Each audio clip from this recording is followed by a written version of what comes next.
തൊണ്ടാട്ടെ. എസ്രയുടെ പുസ്തകം 10-ാം അധ്യായം. എസ്ര ഇങ്ങനെ ദേവാലയത്തിനു മുമ്പിൽ വീണുകിടന്ന് കരഞ്ഞു പ്രാർത്ഥിക്കുകയും ഏറ്റുപറയുകയും ചെയ്തപ്പോൾ പുരുഷന്മാരും സ്ത്രീകളും പൈതങ്ങളുമായി ഇസ്രായേലിൻ്റെ ഏറ്റവും വലിയൊരു സഭ അവൻ്റെ അടുക്കൽ വന്നുകൂടി. ജനവും വളരെ കരഞ്ഞു. അപ്പോൾ ഏലാമിൻ്റെ പുത്രന്മാരിൽ ഒരുവനായ യെഹിയേലിൻ്റെ മകൻ ശെകന്യാവ് എസ്രയോട് പറഞ്ഞത്, നാം നമ്മുടെ ദൈവത്തോട് ദ്രോഹം ചെയ്ത് ദേശനിവാസികളിൽ നിന്ന് അന്യജാതിക്കാരത്തിലെ വിവാഹം ചെയ്തിരിക്കുന്നു. എങ്കിലും ഈ കാര്യത്തിൽ ഇസ്രായേലിന് വേണ്ടി ഇനിയും പ്രത്യാശയുണ്ടോ? ഇപ്പോൾ ആ സ്ത്രീകളൊക്കെ അവരിൽ നിന്ന് ജനിച്ചവരെ, യജമാനൻ്റെയും നമ്മുടെ ദൈവത്തിൻ്റെ കൽപ്പനയെങ്കിൽ വിറയ്ക്കുന്നവരെ നിർണയപ്രകാരം നീക്കിക്കളവാൻ നമ്മുടെ ദൈവത്തോട് നാം ഒരു നിയമം ചെയ്യുക. അത് ന്യായപ്രമാണത്തിനനുസരമായി നടക്കട്ടെ. എഴുന്നേൽക്ക, ഇത് നീ നിർവഹിക്കേണ്ടുന്ന കാര്യമാകുന്നു. ഞങ്ങൾ നിനക്ക് തുണയായിരിക്കും. ധൈര്യപ്പെട്ട് പ്രവർത്തിക്കുക. അങ്ങനെ എസ്ര എഴുന്നേറ്റ് ഈ വാക്കുപോലെ ചെയ്യേണ്ടതിന് പുരോഹിതന്മാരുടെയും ലേവ്യരുടെയും പ്രഭുക്കന്മാരുടെയും എല്ലാ ഇസ്രായേലിനെയും കൊണ്ട് സത്യം ചെയ്യിച്ചു. അവർ സത്യം ചെയ്തു. എസ്ര ദേവാലയത്തിന് മുമ്പിൽ നിന്ന് എഴുന്നേറ്റ് എല്യാശീബിൻ്റെ മകനായ യെഹോഹാനാൻ്റെ അറയിൽ ചെന്ന് പ്രവാസികളുടെ ദ്രോഹ നിമിത്തം അവൻ ദുഃഖിച്ചും കൊണ്ട് അപ്പം തിന്നാതെയും വെള്ളം കുടിക്കാതെയും അവിടെ രാപ്പാർത്തു. അനന്തരം അവർ സകല പ്രവാസികളും യെരൂശലേമിൽ വന്നുകൂടണമെന്ന് പ്രഭുക്കന്മാരുടെയും മൂപ്പന്മാരുടെയും നിർണയപ്രകാരം 3 ദിവസത്തിന് ആരെങ്കിലും വരാതെ ഇരുന്നാൽ അവൻ്റെ വസ്തുവകയൊക്കെയും കണ്ടുകെട്ടിയെടുക്കുകയും അവനെ പ്രവാസികളുടെ സഭയിൽ നിന്ന് പുറത്താക്കുകയും ചെയ്യുമെന്നും യെഹൂദയിലും യെരൂശലേമിലും പ്രസിദ്ധമാക്കി. അങ്ങനെ യഹൂദയുടെയും ബെന്യാമീനിൻ്റെ സകല പുരുഷന്മാരും 3 ദിവസത്തിനകം യെരൂശലേമിൽ വന്നുകൂടി. അത് 9-ാം മാസം 20-ാം തീയതിയായിരുന്നു.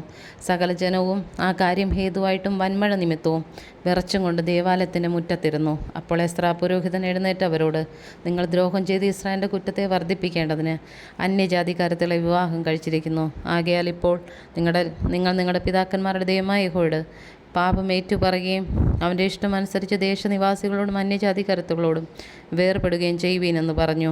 അതിന് സർവ്വസഭയും ഉറക്കെ ഉത്തരം പറഞ്ഞത്, നീ ഞങ്ങളോട് പറഞ്ഞ വാക്കുപോലെ തന്നെ ഞങ്ങൾ ചെയ്യേണ്ടതാകുന്നു. എങ്കിലും ജനം വളരെയും ഇത് വർഷകാലവുമാകുന്നു. വെളിയിൽ നിൽപ്പാൻ ഞങ്ങൾക്ക് കഴിവില്ല.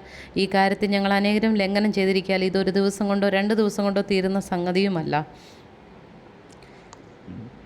ആകയാൽ ഞങ്ങളുടെ പ്രഭുക്കന്മാർ സർവ്വസഭയ്ക്കും പ്രതിനിധികളായി നിൽക്കട്ടെ. ഈ കാര്യനിമിത്തം നമ്മുടെ ദൈവത്തിനുള്ള കഠിനകോപം ഞങ്ങളെ വിട്ടുമാറുവോളം ഞങ്ങളുടെ പട്ടണങ്ങളിൽ അന്യജാതിക്കാരത്തിൽ വിവാഹം കഴിച്ചിരിക്കുന്ന ഏവരും അവരോടുകൂടെ അവിടങ്ങളിലെ മൂപ്പന്മാരും ന്യായാധിപന്മാരും നിശ്ചയിക്കപ്പെട്ട സമയങ്ങളിൽ വരികയും ചെയ്യട്ടെ. അതിന് അസാഹേലിൻ്റെ മകനായ യോനാഥാനും തിക്കോയുടെ മകനായ യക്സയാവും മാത്രം വിരോധം പറഞ്ഞു. മെശുല്ലാമും ശബത്തായി എന്ന ലേവ്യനും അവരെ താങ്ങി പറഞ്ഞു. പ്രവാസികളോ അങ്ങനെ തന്നെ ചെയ്തു. എസ്രാ പുരോഹിതനെയും പ്രതിഭാവനമായ ചില പ്രതിഭാവന തലവന്മാരെയും പേരുപേരായി തിരഞ്ഞെടുത്തു.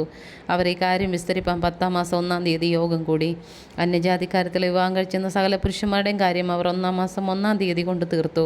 പുരോഹിതന്മാരുടെ പുത്രന്മാരിലും അന്യജാതിക്കാരത്തിൽ വിവാഹം കഴിച്ചവരുണ്ടായിരുന്നു.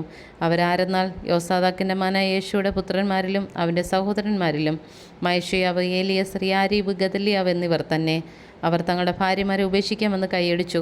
അവർ കുറ്റക്കാരായതുകൊണ്ട് തങ്ങളുടെ കുറ്റത്തിനായി ഓരോ ആട്ടുകൊറ്റനെ യാഗം കഴിച്ചു.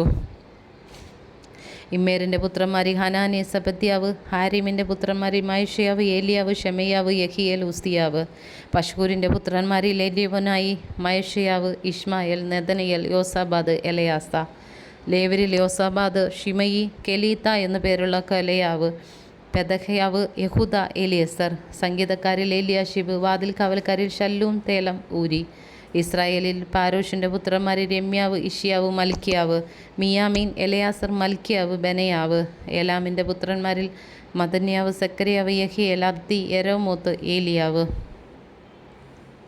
സത്തൂവിൻ്റെ പുത്രന്മാരിൽ എല്യവനായി എല്യാശീബ്, മത്തനിയാവ്, യെരോമോത്ത്, സാബാദ്, അസീസ.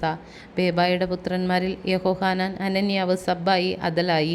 ബാനയുടെ പുത്രന്മാരിൽ മെഷുല്ലാം, മല്ലൂക്ക്, അദയാവ്, യാശൂബ്, ഷെയാൽ, യെരോമോത്ത്. പകത്ത് മോവാവിൻ്റെ പുത്രന്മാരിൽ ഹദ്ന, കെലാൽ, ബെനയാവ്, മയഷ്യാവ്, മതന്യാവ്, ബസലയേൽ, ബിന്നൂവി, മനശ്ശെ. ഹാരിമിൻ്റെ പുത്രന്മാരിൽ എലിയേസർ, ഇഷിയാവ്, മൽക്കിയാവ്, ഷെമയാവ്, ഷിമയോൻ. ബെന്യാമിൻ, മല്ലൂക്ക്, ഷെമരിയാവ്. ഹാഷൂമിൻ്റെ പുത്രന്മാരിൽ മത്തനായി, മത്മദ, സാബാദ്, എലിഫലത്ത്, യെരോമായി, മനശ്ശെ, ഷിമയി. ബാനിയുടെ പുത്രന്മാരിൽ മയദായി, അമ്രാം, ഊവേൽ, ബെനയാവ്, ബെദയാവ്, കെലൂഹു, വന്യാവ്, മെരേമോത്ത്, എല്യാശീബ്, മത്തന്യായി, മെത്തന്നായി, യാസൂം, ബാനി, ബിന്നൂവി, ഷിമയി, ചെലമ്യാവ്, നാദാൻ, അദയാവ്, മഗ്ന, ദബായി, ഷാഷായി, ഷാരായി, അസരിയേൽ, ഷെലമ്യാവ്, ഷമരിയാവ്, ഷല്ലു, അമരിയാവ്, യോസഫ്, നെബോവിൻ്റെ പുത്രന്മാരിൽ യെയിയേൽ, മിതിഥ്യാവ്, സാബാദ്, ഇസെബീന, യദ്ദായി, യോവേൽ, ബെനയാവ് ഇവർ എല്ലാവരും അന്യജാതിക്കാരത്തിലെ വിവാഹം കഴിച്ചിരുന്നു. അവരിൽ ചിലർക്ക് മക്കളെ പ്രസവിച്ച ഭാര്യമാരും ഉണ്ടായിരുന്നു.